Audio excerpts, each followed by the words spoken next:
Un mundo feliz, por Aldous Huxley. 7. Capítulo 6. 1. Raro, raro, raro. Este era el veredicto de Lenina sobre Bernard Marx. Tan raro que en el curso de las siguientes semanas se había preguntado más de una vez si no sería preferible cambiar de parecer en cuanto a lo de las vacaciones en Nuevo México y marcharse al Polo Norte con Benito Hover. Lo malo era que Lenina ya conocía el Polo Norte. Había estado ya con George Edsel el pasado verano, y lo que era peor, lo había encontrado sumamente triste. Nada que hacer, y el hotel sumamente anticuado, sin televisión en los dormitorios, sin órgano de perfumes, solo con un poco de música sintética infecta, y nada más que 25 pistas móviles para los 200 huéspedes. No, decididamente no podría soportar otra visita al Polo Norte. Además, en América solo había estado una vez, y en muy malas condiciones. Un simple fin de semana en Nueva York, en plan de economías. Había ido con Jean-Jacques Halibula o con Bokanowski Jones, ya no se acordaba. En todo caso, no tenía la menor importancia. La perspectiva de volar de nuevo hacia el oeste, y por toda una semana, era muy atractiva. Además, pasarían al menos 3 semanas en una reserva para salvajes. En todo el centro, solo media docena de personas habían estado en el interior de una reserva para salvajes. En su calidad de psicólogo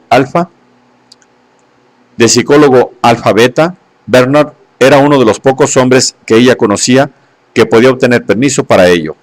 Para Lenina era aquella una oportunidad única, y, sin embargo, tan única era también la rareza de Bernard, que la muchacha había vacilado en aprovecharla, y hasta había pensado en correr el riesgo de volver al Polo Norte con el simpático Benito. Cuando menos, Benito era normal, en tanto que Bernard le pusieron alcohol en el sucedáneo. Esta era la aplicación de Fanny para toda excentricidad. Pero Henry, con quien una noche, mientras estaban juntos en cama, Lenina había discutido apasionadamente su nuevo amante. Henry había comparado al pobre Bernard a un rinoceronte. Es imposible domesticar a un rinoceronte, había dicho Henry en su estilo breve y vigoroso. Hay hombres que son casi como los rinocerontes, no responden adecuadamente al condicionamiento. Pobres diablos, Bernard es uno de ellos. Afortunadamente para él, es excelente su profesión. De lo contrario, el director lo hubiese expulsado. Sin embargo, agregó, consolándola, lo considero completamente inofensivo. Completamente inofensivo, sí, tal vez, pero también muy inquietante. En primer lugar, su manía de hacerlo todo en privado, lo cual, en la práctica, significaba no hacer nada en absoluto, porque ¿qué podía hacerse en privado? Aparte, desde luego, de acostarse, pero no se podía pasar todo el tiempo así. Sí, ¿qué se podía hacer? Muy poca cosa. La primera tarde que salieron juntos hacía un tiempo espléndido. Lenina había sugerido un baño en el Club Rural Torquay, seguido de una cena en el Oxford Union. Pero Bernard dijo que habría demasiada gente. Y un partido de golf electromagnético en St. Andrews, nueva negativa. Bernard consideraba que el golf electromagnético era una pérdida de tiempo. Pues, ¿para qué es el tiempo si no? Preguntó Lenina un tanto asombrada. Por lo visto, para pasear por el distrito de los lagos, porque esto fue lo que Bernard propuso, aterrizar en la cumbre de Skidoo y pasear un par de horas por los brezales. Solo contigo, Lenina. Pero Bernard, estaremos solos toda la noche. Bernard se sonrojó y desvió la mirada. Quiero decir solos para poder hablar, murmuró. ¿Hablar? ¿Pero de qué? Andar y hablar. Vaya, extraña manera de pasar una tarde. Al fin, Lenina lo convenció, muy a regañadientes, y volaron a Ámsterdam para presenciar los cuartos de final del campeonato femenino de lucha de pesos pesados. Con una multitud, rezongó Bernard, como de costumbre. Permaneció obstinadamente sombrío toda la tarde. No quiso hablar con los amigos de Lenina, de los cuales se encontraron a docenas en el bar de helados de Soma, en los descansos. A pesar de su mal humor, se negó rotundamente a aceptar el medio gramo de helado de fresa que Lenina le ofrecía con insistencia. Prefiero ser yo mismo, dijo Bernard, yo y desdichado, antes que cualquier otro hijocundo. 1 gramo a tiempo ahorra 9, dijo Lenina, exhibiendo con sabiduría hipnopédica. Bernard apartó con impaciencia la copa que le ofrecía. Vamos, no pierda los estribos, dijo Lenina. Recuerda que un solo centímetro cúbico cura 10 sentimientos melancólicos. Calla, por favor, de una vez, gritó Bernard. Lenina se encogió de hombros. Siempre es mejor 1 gramo que un taco, concluyó con dignidad.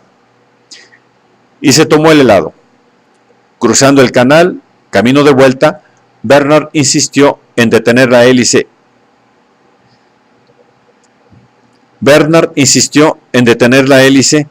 Impulsada y en permanecer suspendida sobre el mar, a unos 30 metros de las olas.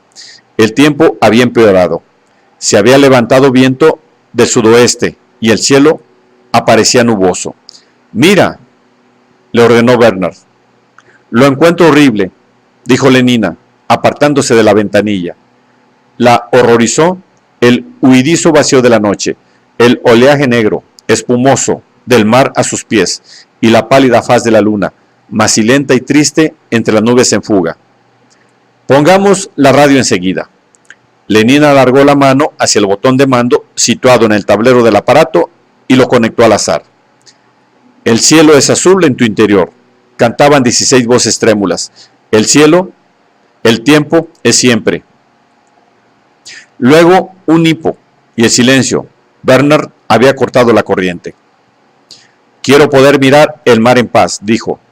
Con este ruido espantoso ni siquiera se puede mirar. Pero si es precioso, yo no quiero mirar. Pues yo sí, insistió Bernard. Me hace sentirme como si... Vaciló, buscando palabras para expresarse, como si fuese más que yo, ¿me entiendes?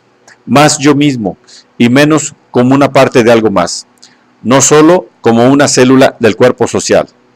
¿Tú no lo sientes así, Lenina? Pero Lenina estaba llorando. Es horrible, repetía una y otra vez. ¿Cómo puedes hablar así? ¿Cómo puedes decir que no quieres ser una parte del cuerpo social? Al fin y al cabo, todo el mundo trabaja para todo el mundo. No podemos prescindir de nadie. Hasta los epsilones. Sí, ya lo sé, dijo Bernard burlonamente. Hasta los epsilones son útiles, y yo también.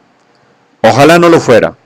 Lenina se escandalizó ante aquella exclamación blasfema. ¡Bernard!, protestó, dolida y asombrada.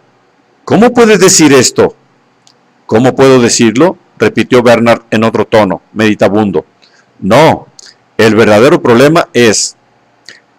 ¿Por qué no puedo decirlo? O mejor aún, puesto que en realidad sé perfectamente por qué. ¿Qué sensación experimentaría si pudiera, si fuese libre, si no me hallara esclavizado por mi condicionamiento? Pero Bernard, dices unas cosas horribles. ¿Es que tú no deseas ser libre, Lenina? No sé qué quieres decir. Yo soy libre, libre de divertirme como quiera. Hoy día todo el mundo es feliz. Bernard rió. Sí, hoy día todo el mundo es feliz. Es lo que ya les decimos a los niños a los 5 años. Pero, ¿no te gustaría tener la libertad de ser feliz de otra manera? ¿A tu modo, por ejemplo? ¿No a la manera de todos? No comprendo lo que quieres decir, repitió Lenina. Después, volviéndose hacia él, imploró. Oh, volvamos ya, Bernard. No me gusta nada todo esto. ¿No te gusta estar conmigo? Claro que sí, Bernard, pero este lugar es horrible. Pensé que aquí estaríamos más, juntos, con solo el mar y la luna por compañía, más juntos que entre la muchedumbre y hasta que en mi cuarto. ¿No lo comprendes? No comprendo nada, dijo Lenina con decisión, determinada a conservar intacta su incomprensión. Nada. Y prosiguió en otro tono. Y lo que menos comprendo es por qué no tomas Soma cuando se te ocurren esta clase de ideas. Si lo tomaras, olvidarías todo eso, y en lugar de sentirte desdichado, serías feliz. Muy feliz, repitió, y sonrió, a pesar de la confusa ansiedad que había en sus ojos, con una expresión que pretendía ser picarona y voluptuosa. Bernard la miró en silencio, gravemente, sin responder a aquella invitación implícita. A los pocos segundos, Lenina apartó la vista, soltó una risita nerviosa, se esforzó por encontrar algo que decir y no lo encontró. El silencio se prolongó. Cuando al fin Bernard habló, lo hizo con voz débil y fatigada. De acuerdo, dijo, regresemos. Y pisando con fuerza el acelerador, lanzó el aparato a toda velocidad, ganando altura, y al alcanzar los 1200 metros, puso en marcha la hélice propulsora. Volaron en silencio 1 o 2 minutos. Después, súbitamente, Bernard empezó a reír. De una manera extraña, en opinión de Lenina, pero aún así no podía negarse que era una carcajada. ¿Te encuentras mejor?, se aventuró a preguntar. Por toda respuesta, Bernard retiró una mano de los mandos y, rodeándola con un brazo, empezó a acariciarle los senos. Gracias a Ford, se dijo Lenina, ya está repuesto. Media hora más tarde se hallaban de vuelta a las habitaciones de Bernard.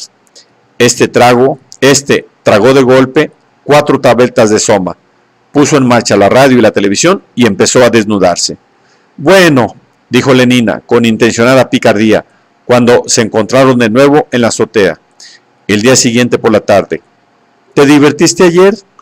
Bernard asintió con la cabeza. Subieron al avión, una breve sacudida y partieron. Todos dicen que soy muy neumática, dijo Lenina, meditativamente, dándose unas palmaditas en los muslos. Muchísimo. Pero en los ojos de Bernard había una expresión dolida. Como carne, pensaba. Lenina lo miró con cierta ansiedad. Pero no me encuentras demasiado llenita, ¿verdad? Bernard denegó con la cabeza. Exactamente igual que carne. ¿Me encuentras al punto? Otra afirmación muda de Bernard. En todos los aspectos, perfecta, dijo Bernard en voz alta. Y para sus adentros, esta es la opinión que tiene de sí misma. No le importaba ser como la carne. Lenina sonrió triunfalmente, pero su satisfacción había sido prematura. Sin embargo, prosiguió Bernard, tras una breve pausa, hubiese preferido que todo terminara de otra manera. ¿De otra manera? ¿Podía terminarse de otra? Yo no quería que acabáramos acostándonos, especificó Bernard. Lenina se mostró asombrada. Quiero decir, no enseguida, no el primer día. Pero, ¿entonces qué? Bernard empezó a soltar una serie de tonterías incomprensibles y peligrosas. Lenina hizo todo lo posible por cerrar los oídos de su mente, pero de vez en cuando una que otra frase se empeñaba en hacerse oír. Probar el efecto que produce detener los propios impulsos, le oyó decir. Fue como si aquellas palabras tocaran un resorte de su mente. No dejes para mañana la diversión que puedes tener hoy, dijo Lenina gravemente. 200 repeticiones, 2 veces por semana, desde los 14 años hasta los 16 y medio, se limitó a comentar Bernard. Su alocada charla prosiguió. Quiero saber lo que es la pasión, oyó Lenina de sus labios. Quiero sentir algo con fuerza. Cuando el individuo siente, la comunidad se resiente, citó Lenina. Bueno, ¿y por qué no he de poder resentirme un poco? Bernard. Pero Bernard no parecía avergonzado. Adultos intelectualmente y durante las horas de trabajo, prosiguió, y niños en lo que se refiere a los sentimientos y los deseos. Nuestro Ford amaba a los niños. Sin hacer caso de la interrupción, Bernard prosiguió. El otro día, de pronto, se me ocurrió que había de ser posible ser adulto en todo momento. Lo comprendo.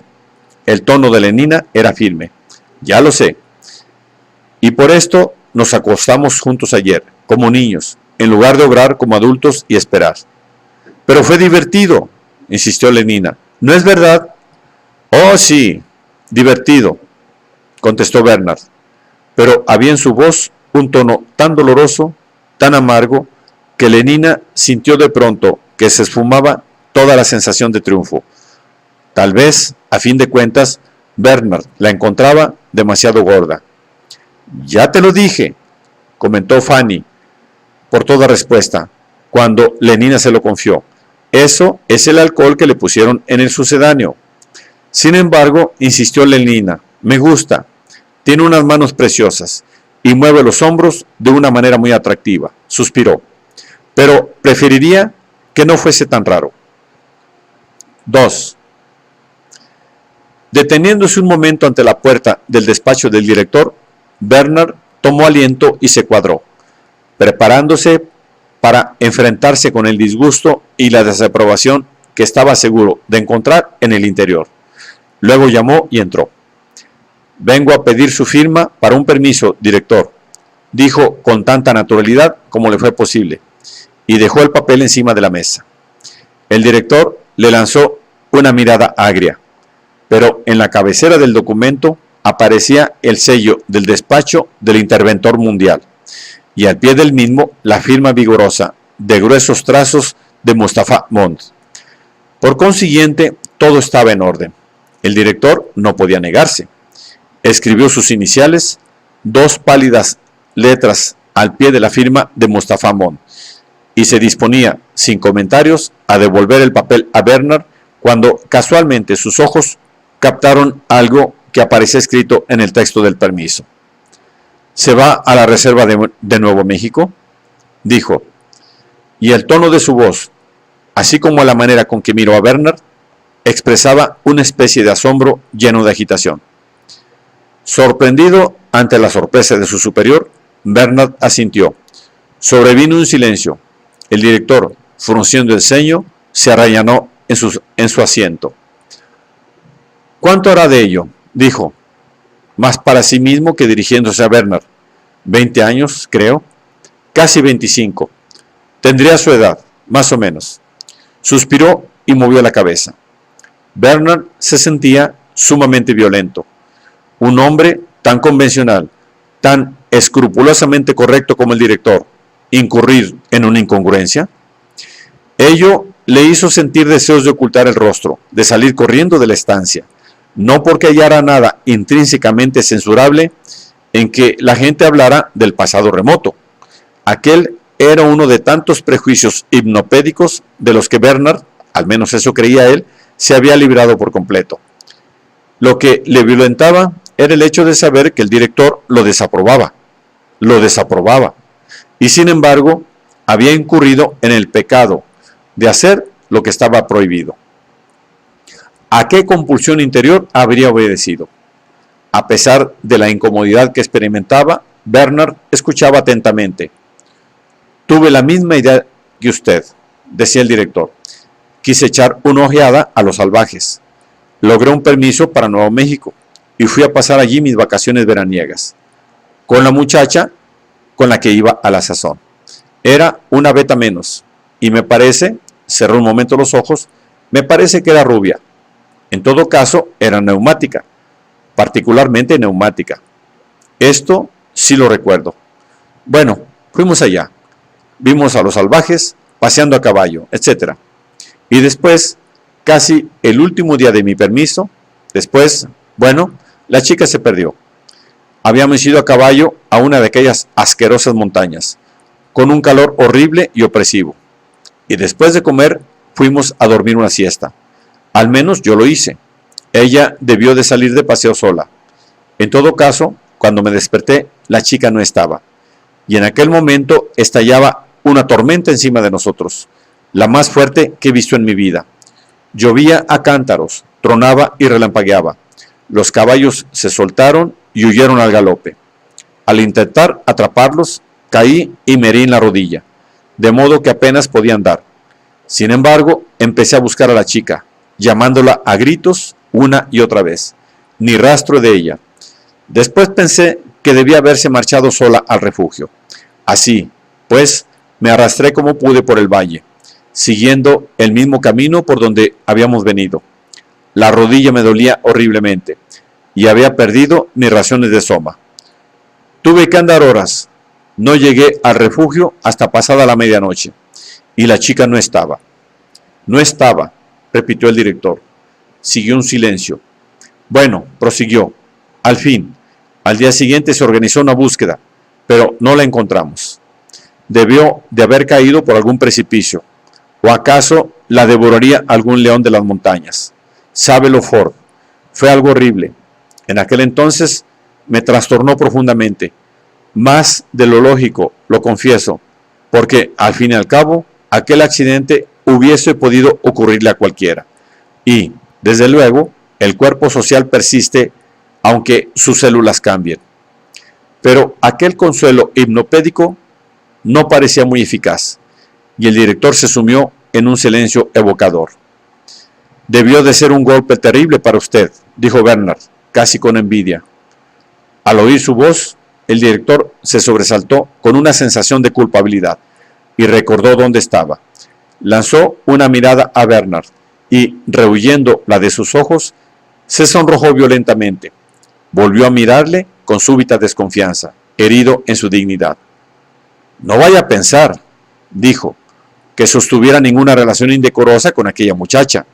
Nada emocional, nada excesivamente prolongado. Todo fue perfectamente sano y normal. Tendió el permiso a Bernard. No sé por qué le habrá dado la lata con esta anécdota trivial. Enfurecido consigo mismo por haberle revelado un secreto tan vergonzoso, descargó su furia en Bernard. Ahora la expresión de sus ojos era francamente maligna. Deseo aprovechar esta oportunidad, Mr. Max, prosiguió, para decirle que no estoy en absoluto satisfecho de los informes que recibo acerca de su comportamiento en las horas de asueto. Usted dirá que esto no me incumbe, pero sí me incumbe. Debo pensar en el buen nombre de este centro. Mis trabajadores deben hallarse por encima de toda sospecha, especialmente los de las castas altas. Los alfas son condicionados de modo que no tengan forzosamente que ser infantiles en su comportamiento emocional, razón de más para que realicen un esfuerzo especial para adaptarse. Su deber estriba en ser infantiles, aún en contra de sus propias inclinaciones. Por esto, Mr. Max, debo dirigir esta advertencia. La voz del director vibraba con una indignación que ahora era ya justiciera impersonal. Viva expresión de la desaprobación de la propia infracción de las normas del decoro infantil. Si siguen llegando quejas sobre su comportamiento, solicitaré su transferencia a algún subcentro, a ser posible en Islandia. Buenos días. Y volviéndose bruscamente en su silla, cogió la pluma y empezó a escribir. Esto le enseñará, se dijo, pero estaba equivocado, porque Bernard salió de su despacho cerrando de golpe la puerta tras de sí, crecido, exultante ante el pensamiento de que se hallaba solo, enzarzado en una lucha heroica contra el orden de las cosas, animado por la embriagadora conciencia de su significación e importancia individual. Ni siquiera la amenaza de un castigo le desanimaba, más bien constituía para él un estimulante. Se sentía lo bastante fuerte para resistir y soportar el castigo, lo bastante fuerte hasta para enfrentarse con Islandia. Y esta confianza era mayor cuanto que, en realidad, estaba íntimamente convencido de que no debería enfrentarse con nada de aquello. A la gente no se le traslada por cosas como aquellas. Islandia no era más que una amenaza sumamente estimulante. Avanzando por el pasillo, Bernard no pudo contener su deseo de silbotear una canción. Por la noche, en su entrevista con Watson, su versión de la charla sostenida con el director cobró visos de heroicidad. Después de lo cual, concluyó, me limité a decirle que podía irse al pasado sin fin y salir del despacho. Y esto fue todo. Miró a Helmut Watson con expectación, esperando su simpatía, su admiración. Pero Helmut no dijo palabra y permaneció sentado, con los ojos fijos en el suelo. Apreciaba a Bernard, Le agradecía el hecho de ser el único de sus conocidos con quien podía hablar de cosas que presentía que eran importantes. Sin embargo, había cosas en Bernard que le parecían odiosas. Por ejemplo, aquella fanfarronería y los estallidos de autocompasión con que la alternaba, y su deplorable costumbre de mostrarse más osado después de ocurridos los hechos, y de exhibir una gran presencia de ánimo, en ausencia. Odiaba todo esto, precisamente porque apreciaba a Bernard. Los segundos pasaban, Helmholtz seguía mirando el suelo, y, súbitamente, Bernard, sonrojándose, se alejó. 3. El viaje transcurrió sin el menor incidente. El cohete azul del Pacífico llegó a Nueva Orleans, con 2 minutos y medio de anticipación. Perdió 4 minutos a causa de un tornado en Texas, pero al llegar a los 9.511 de longitud oeste, penetró en una corriente de aire favorable y pudo aterrizar en Santa Fe con menos de 40 segundos de retraso con respecto a la hora prevista. 40 segundos en un vuelo de 6 horas y media. No está mal, reconoció Lenina. Aquella noche durmieron en Santa Fe. El hotel era excelente, incomparablemente mejor, por ejemplo, que el horrible Palacio de la Aurora Boreal en el que Lenin había sufrido tanto el verano anterior. En todas las habitaciones había aire líquido, televisión, masaje por vibración, radio, solución de cafeína hirviente, anticoncepcionales calientes y 8 clases diferentes de perfumes. Cuando entraron en el vestíbulo, el aparato de música sintética estaba en funcionamiento y no dejaba nada que desear. Un letrero en el ascensor informaba de que en el hotel había 60 pistas móviles de juego de pelota y que en el parque se podía jugar al golf de obstáculos y al electromagnético. «Es realmente estupendo», exclamó Lenina. «Casi me entran ganas de quedarme aquí. 60 pistas móviles». «En la reserva no habrá ni una sola», le advirtió Bernard. «Ni perfumes ni televisión, ni siquiera agua caliente. Si crees que no podrás resistirlo, quédate aquí hasta que yo vuelva».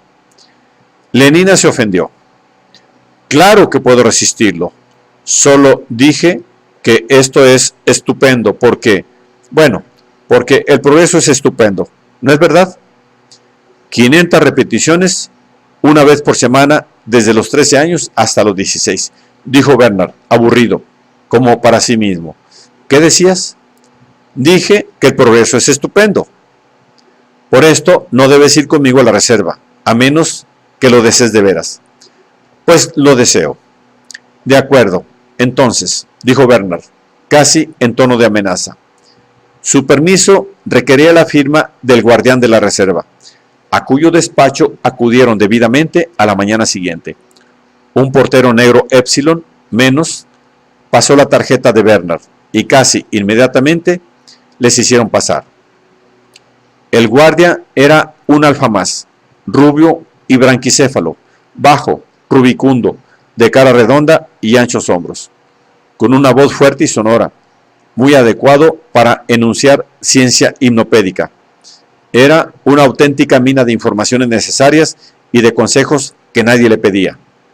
En cuanto empezaba, no acababa nunca, con su voz de trueno, resonante. 560.000 kilómetros cuadrados, divididos en 4 subreservas, cada una de ellas rodeada por una valla de cables de alta tensión. En aquel instante, sin razón alguna, Bernard recordó de pronto que se había dejado abierto el grifo del agua de la colonia, el grifo del agua de Colonia en su cuarto de baño en Londres, alimentada con corriente procedentes de la central hidroeléctrica del Gran Cañón. Me costará una fortuna cuando vuelva, mentalmente. Bernard ve el indicador de su contador de perfume girando incansablemente. Debo telefonar inmediatamente a Helmholtz Watson. Más de 5.000 kilómetros de valla a 60.000 voltios. No me diga, dijo Lenina cortésmente, sin tener la menor idea de lo que el guardián decía, pero aprovechando la pausa teatral que el hombre acababa de hacer.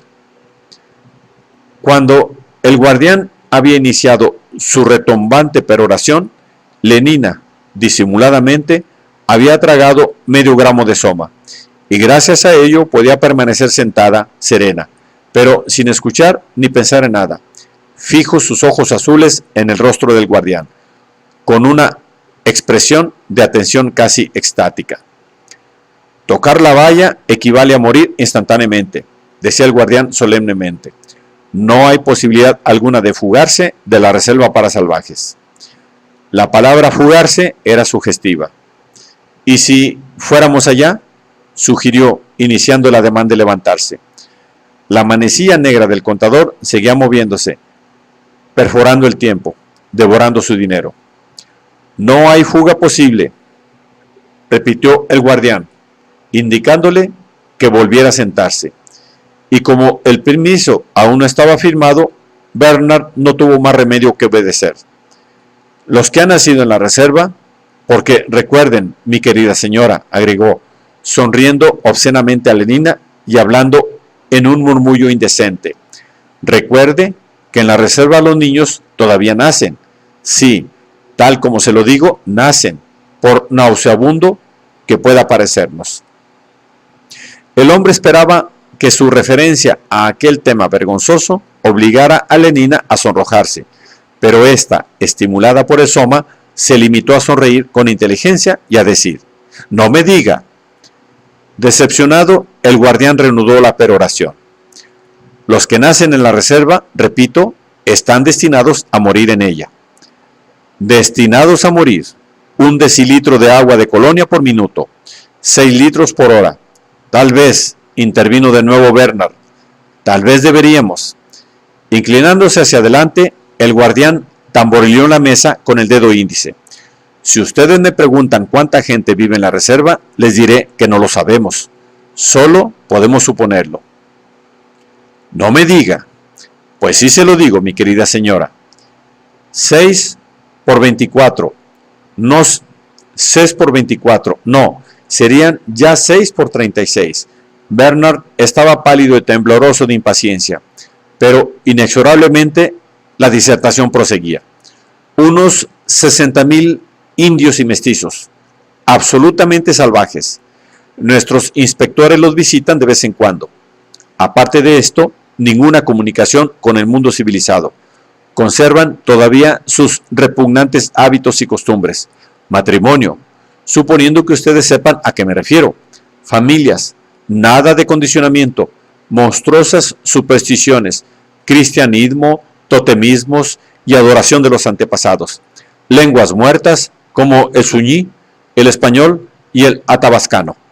Pumas,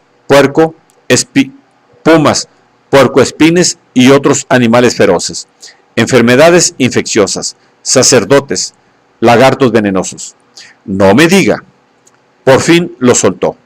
Bernard lanzó corriendo a un teléfono. Deprisa, deprisa, pero le costó 3 minutos encontrar a Helmut Watson. A estas horas ya podríamos estar entre los salvajes, se lamentó. Maldita incompetencia. Toma 1 gramo, sugirió Lenina. Bernard se negó a ello. Prefería su ira. Y por fin, gracias a Ford, lo logró. Sí, allá estaba Helmut, a quien explicó lo que ocurría y quien prometió ir allá inmediatamente y cerrar el grifo. Sí, inmediatamente. Pero al mismo tiempo aprovechó la oportunidad para repetir lo que D.I.C. había dicho en público la noche anterior. ¿Cómo? ¿Qué busca un sustituto para mí? La voz de Bernard era agónica. Así que está decidido. Habló de Islandia. Sí, Ford, Islandia. Colgó el receptor y se volvió hacia Lenina. Su rostro aparecía muy pálido, con una expresión abatida. ¿Qué ocurre?, preguntó la muchacha. ¿Qué ocurre? Bernard se dejó caer pesadamente en una silla. Van a enviarme a Islandia. En el pasado, a menudo se me había preguntado qué efecto debía de producir ser objeto, privado de soma y sin otros recursos que los interiores, de algún gran proceso, de algún castigo, de alguna persecución, y hasta había deseado el sufrimiento. Apenas hace una semana, en el despacho del director, se había imaginado a sí mismo resistiendo valerosamente, aceptando estoicamente el sufrimiento sin una sola queja. En realidad, las amenazas del director lo habían exaltado, le habían inducido a sentirse grande, importante. Pero ello, ahora se daba perfecta cuenta, obedecía a que no las había tomado en serio. No había creído ni por un instante que en el momento de la verdad el DIC tomara decisión alguna. Pero ahora que, al parecer, las amenazas iban a cumplirse, Bernard estaba aterrado. No quedaba ni rastro de su estoicismo imaginativo, de su valor puramente teórico. Lenina movió la cabeza. Él se fue y él será. Él fue y él será tanto me dan. Él fue y él será tanto me dan, citó. 1 gramo tomarás y solo él es verás. Al fin le convenció para que se tomara 4 tabletas de soma. Al cabo de 5 minutos, raíces y frutos habían sido abolidos. Solo la flor del presente se abría, lozana. Un mensaje del portero les avisó que, siguiendo órdenes del guardián, un vigilante de la reserva había acudido en avión y les esperaba en la azotea. Bernard y Lenina subieron inmediatamente. Un ochavón de uniforme verde de gama les saludó y procedió a recitar el programa matinal. Vista panorámica de 10 o 12 de los principales pueblos y aterrizar para almorzar en el valle de Malpaís. El parador era cómodo y en el pueblo los salvajes probablemente celebrarían su festival de verano. Sería el lugar más adecuado para pasar la noche. Ocuparon sus asientos en el avión y despegaron. 10 minutos más tarde cruzaban la frontera que separaba a la civilización del salvajismo. Subiendo y bajando por las colinas, cruzando los desiertos de sal o de arena, a través de los bosques y de las profundidades violetas de los cañones, por encima de despeñaderos, picos y mesetas llanas. La valla seguía ininterrumpidamente la línea recta, el símbolo geométrico del propósito humano triunfante. Y al pie de la misma, aquí y allá, un mosaico de huesos blanqueados o una carroña oscura, todavía no corrompida en el atezado sueño, señalaba el lugar donde un ciervo o un vorazo pilote, atraído por el tufo de la carroña y fulminado como por una especie de justicia poética, se había acercado demasiado a los cables aniquiladores. Nunca escarmientan, dijo el piloto del uniforme verde, señalando los esqueletos que debajo de ellos cubrían el suelo, y nunca escarmentarán, agregó riendo. Bernard también rió, gracias a los 2 gramos de soma. El chiste, por alguna razón, se le antojó gracioso. Rió y después, casi inmediatamente, quedó sumido en el sueño, y durmiendo fue llevado por encima del Taos y Tezuco, de Namba, Picores y Pojoaque, de Cia y Cochití, de Laguna, Acoma y la Mesa Encantada, de Cíbola y Ojo Caliente, y despertó al fin para encontrar el aparato posado ya en el suelo. Lenina trasladando las maletas a una casita cuadrada y el ochavón gama verde hablando incomprensiblemente con un joven indio. Malpaís, anunció el piloto cuando Bernard se apeó. Esta es la hospedería y por la tarde habrá danza en el pueblo. Este hombre los acompañará. Y señaló al joven salvaje de aspecto adusto. Espero que se diviertan, sonrió. Todo lo que hacen es divertido. Con estas palabras subió de nuevo el aparato y puso en marcha los motores. Mañana volveré. Y recuerde, agregó tranquilizadoramente, dirigiéndose a Lenina, que son completamente mansos. Los salvajes no le harán daño alguno. Tienen la suficiente experiencia de las bombas de gas para saber que no deben hacerles ninguna jugarreta. Riendo todavía, puso en marcha la hélice del autogiro, aceleró y partió.